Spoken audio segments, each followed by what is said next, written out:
ഇത്രയും ക്രൂരമായി പീഡിപ്പിച്ച് കൊല്ലാൻ ഇവർക്കാരാണ് ആരാണ് ഇവർക്ക് ലൈസൻസ് കൊടുത്തിരിക്കുന്നത്?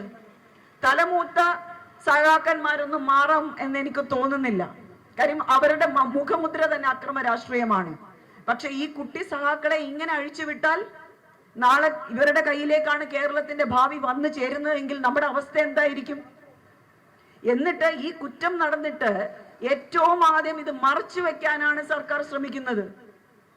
CBI കൊണ്ട് അന്വേഷിപ്പിക്കാൻ ഉത്തരവിടാൻ വേണ്ടി കോൺഗ്രസ് ഭയങ്കരമായ രീതിയിൽ സത്യാഗ്രഹം ഉൾപ്പെടെ സമരം ചെയ്ത് വാങ്ങിച്ചെടുത്തതാണ് CBI അന്വേഷണം. അത് മട്ടിമറിക്കാൻ ശ്രമിച്ചില്ലേ? അവിടെയുള്ള 31 കുട്ടികളുടെ സസ്പെൻഷൻ നിങ്ങൾ എന്തിനാ പിൻവലിച്ചത്? അപ്പൊ നിങ്ങൾക്ക് ആരെയൊക്കെയോ നിങ്ങൾക്ക് രക്ഷപ്പെടുത്തണം. നിങ്ങൾ പറഞ്ഞു കൊടുക്കുകയല്ലേ, നിങ്ങൾ കൊല ചെയ്യൂ, നിങ്ങൾ ആക്രമിക്കൂ, നിങ്ങൾ എന്തും ചെയ്തിട്ട് വന്നോളൂ, ഞങ്ങൾ നോക്കിക്കോളാം. കോടികൾ കൊടുത്ത് വക്കീലന്മാർ വരും നിങ്ങളെ പുറത്തിറക്കാൻ, അല്ലേ? എന്നാണ് ഈ അക്രമ രാഷ്ട്രീയത്തിന് ഒരു അറുതി ഉണ്ടാകാൻ പോകുന്നത്. കഴിഞ്ഞ ദിവസം ഞാൻ വടകരയിൽ പോയിരുന്നു. അവിടെ കോഴിക്കോട് മെഡിക്കൽ കോളേജിന് മുന്നിൽ ഒരു സാധു സ്ത്രീ, അനിത എന്ന് പറഞ്ഞൊരു നേഴ്സ് കുത്തിയിരിക്കുകയാണ്. എന്താണ് കാരണമെന്നറിയാമോ?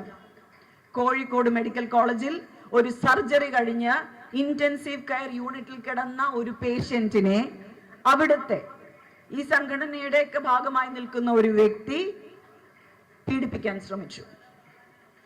അതിനുശേഷം ഇത് വെളിയിൽ വന്നപ്പോൾ അതിജീവിതയെ ഭീഷണിപ്പെടുത്തി. ഇതൊക്കെ കണ്ടു നിന്ന ധീരയായ ഒരു നഴ്സ് സത്യസന്ധമായ മൊഴി നൽകി. ആ മൊഴിയുടെ അടിസ്ഥാനത്തിൽ 5 പേർക്ക് സസ്പെൻഷൻ കിട്ടി. നമ്മളാണെങ്കിൽ എന്ത് ചെയ്യും? ആ നഴ്സിനോട് അവരെ അഭിനന്ദിക്കും. പക്ഷെ ഈ സർക്കാർ എന്താ ചെയ്തേ? അവർക്ക് പണിഷ്മെന്റ് ട്രാൻസ്ഫർ നൽകിയിരിക്കുകയാണ്. അവർ കോടതിയിൽ പോയി കാര്യം പറഞ്ഞു. കോടതി പറഞ്ഞു ഇവരെ റീഇൻസ്റ്റേറ്റ് ചെയ്യണം ഏപ്രിൽ 1-ന്. ചെയ്തില്ല. അവര് പറയുന്നത് ഈ വിധിക്കെതിരെ അപ്പീൽ പോകുമെന്നാണ്. അപ്പൊ നിങ്ങൾ ഒരിക്കലും ഒരു ഇരയ്ക്കൊപ്പമില്ല. നിങ്ങൾ എപ്പോഴും ക്രിമിനൽസിനൊപ്പമാണ്. നിങ്ങൾ റിയാസ് മൗലവിക്കൊപ്പമുണ്ടോ? അട്ടപ്പാടി മധുവിനൊപ്പമുണ്ടോ? പാലത്തായി പെൺകുട്ടിക്കൊപ്പമുണ്ടോ? വാളയാറിലെ പെൺകുട്ടികൾക്കൊപ്പമുണ്ടോ? ഫസലിനോടും ഷുക്കൂറിനോടും ഒപ്പമുണ്ടോ? ഇല്ല. നിങ്ങൾ എപ്പോഴും ക്രിമിനലുകൾക്കൊപ്പമാണ്. ഇത് നമ്മൾ തിരിച്ചറിയേണ്ട സമയം അതിക്രമിച്ചിരിക്കുന്നു. നമ്മുടെ സർക്കാരിന്റെ അഴിമതി പറഞ്ഞാൽ ഇന്ന് മുഴുവൻ ഇവിടെ നിന്ന് സംസാരിക്കേണ്ടി വരും. നാം ഏറെ കഷ്ടപ്പെട്ട കോവിഡ് കാലത്ത് പോലും നമ്മുടെ നിസ്സഹായ അവസ്ഥയെ ചൂഷണം ചെയ്ത് PPE കിറ്റിലൂടെ പണം കയ്യേറിയവരാണ് ഈ ഇടതുപക്ഷ സർക്കാർ. കേന്ദ്ര സർക്കാരിന്റെ കാര്യം പറയുകയാണെങ്കിൽ അതിലും ദയനീയ അവസ്ഥയാണ്. 2014 ഇവർ അധികാരത്തിൽ വന്നപ്പോൾ എന്തൊക്കെയാ പറഞ്ഞത്? നിങ്ങളുടെ എല്ലാം അക്കൗണ്ടിൽ പണം ഇട്ടുതരും, വിദേശത്തുള്ള കള്ളപ്പണം ഞങ്ങൾ ഇവിടെ എത്തിക്കും, പെട്രോളിനും ഡീസലിനും വില കുറയും, കർഷകരുടെ സുവർണകാലം. എന്തെങ്കിലും നടന്നോ? കഴിഞ്ഞ കുറച്ച് ദിവസങ്ങൾക്ക് മുന്നേ SBI പുറത്തുവിട്ട ഇലക്ട്രൽ ബോണ്ടിന്റെ രേഖകൾ എല്ലാവരെയും ഞെട്ടിപ്പിക്കുന്ന വിവരങ്ങളല്ലേ അതിലുള്ളത്? അവർ മാക്സിമം പൂഴ്ത്തിവെക്കാൻ ശ്രമിച്ചു. സുപ്രീം കോടതിയുടെ കർക്കശമായ നിലപാടിനെ തുടർന്ന് മാത്രമാണ് അവർക്ക് വിവരങ്ങൾ വെളിവിടേണ്ടി വന്നത്. എന്താണ്? 6000 കോടിക്ക് മുകളിൽ BJP ഇലക്ട്രൽ ബോണ്ട് വഴി പണം കൈപ്പറ്റിയിരിക്കുന്നു. ഇതെങ്ങനെയാണ് ഇവർ 6000 കോടി നേടിയെടുത്തത്? ഒന്നാമതായി തന്നെ ഇവരുടെ കയ്യിലുള്ള കള്ളപ്പണം ഷെൽ കമ്പനികൾ രൂപീകരിച്ച് വൈറ്റ് മണിയാക്കി ഇലക്ട്രൽ ബോണ്ടിലേക്ക് നിക്ഷേപിക്കുന്നു. 2, എന്ത് കാര്യം സാധിക്കണമെങ്കിലും ഞങ്ങൾക്ക് കൈക്കൂലി വേണം. ആ കൈക്കൂലി നിങ്ങൾ ഇലക്ട്രൽ ബോണ്ട് വഴി കൊടുക്കുക. 3, പച്ചയായ ഗുണ്ടാ പിരിവ്. നിങ്ങൾ ഞങ്ങൾക്ക് സംഭാവന തന്നില്ലെങ്കിൽ നിങ്ങളെ പ്രവർത്തിക്കാൻ ഞങ്ങൾ അനുവദിക്കില്ല. ഞങ്ങളുടെ കയ്യിലുള്ള ഏജൻസികളെ ചട്ടുകമായി ഉപയോഗിച്ച് നിങ്ങളെ ദ്രോഹിച്ചു കൊണ്ടേയിരിക്കും. ആളുകൾ പേടിച്ച് പിരിവ് കൊടുക്കും. പിന്നെ നമ്മുടെ രാജ്യത്തെ വിറ്റുതുലച്ചുകൊണ്ടിരിക്കുകയാണ്. പല ടെൻഡറുകളും പല പ്രോജക്റ്റുകളും കിട്ടാൻ വേണ്ടി ഇവർക്ക് ഈ ബോണ്ട് വഴി സംഭാവന ചെയ്താൽ മതി.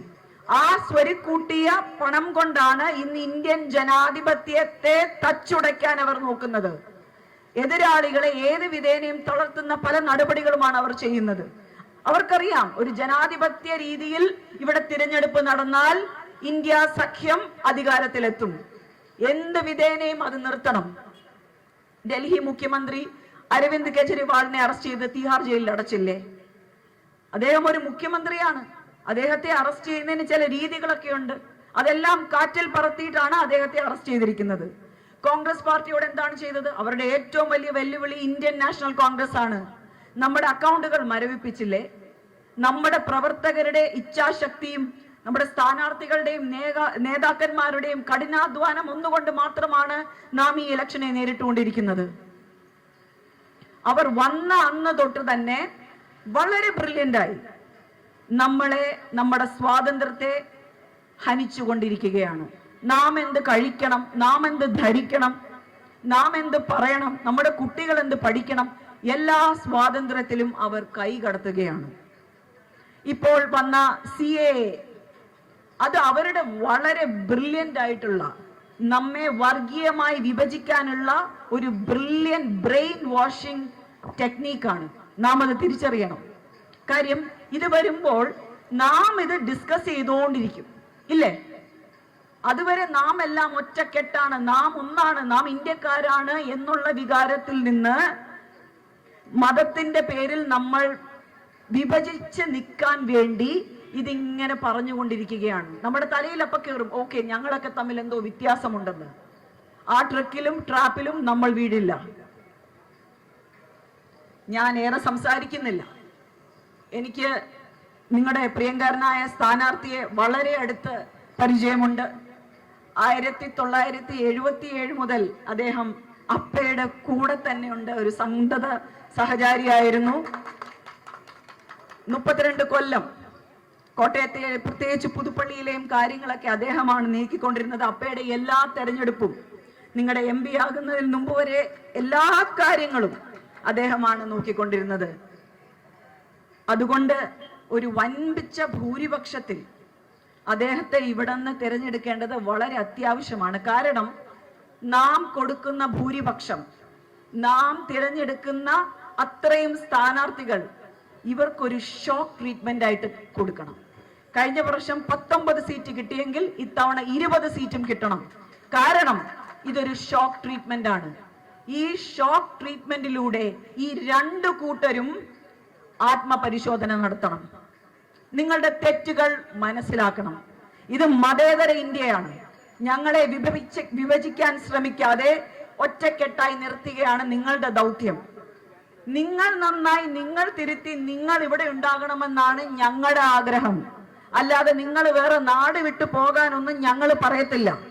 ഇന്ത്യയിൽ ജനിച്ച, ഇന്ത്യക്കാരായ, ഇന്ത്യയിൽ താമസിക്കാൻ ആഗ്രഹിക്കുന്ന എല്ലാവരും ഇന്ത്യയിൽ സന്തോഷപൂർവ്വം തന്നെ ജീവിക്കണമെന്ന് ആഗ്രഹിക്കുന്ന വ്യക്തികളാണ് ഞങ്ങൾ. അധികം ദീർഘിപ്പിക്കാതെ ഞാൻ നിർത്തുകയാണ്. ഇത്തവണ വൻപിച്ച ഭൂരിപക്ഷത്തോടെ കൂടെ, ഇത് കഴിഞ്ഞ 3 തവണത്തെക്കാട്ടിലും ഭൂരിപക്ഷത്തോടു കൂടി രാഹുൽ ഗാന്ധിയുടെ കരങ്ങൾക്ക് ശക്തി പകരാൻ, ഇന്ത്യ സഖ്യത്തിന്റെ കരങ്ങൾക്ക് ശക്തി പകരുവാൻ, പത്തനംതിട്ടയുടെ ഒച്ച പാർലമെന്റിൽ മുഴച്ചു കേൾക്കാൻ, നിങ്ങളുടെ ജനപ്രശ്നങ്ങൾ അവിടെ അവതരിപ്പിക്കാൻ വേണ്ടി ആന്റണി ഉണ്ടായേ പറ്റൂ. അദ്ദേഹത്തെ വിജയിപ്പിക്കണമേ എന്ന് ഒരിക്കൽ കൂടെ അഭ്യർത്ഥിച്ചുകൊണ്ട് നിർത്തുന്നു. ജയ് ഹിന്ദ്.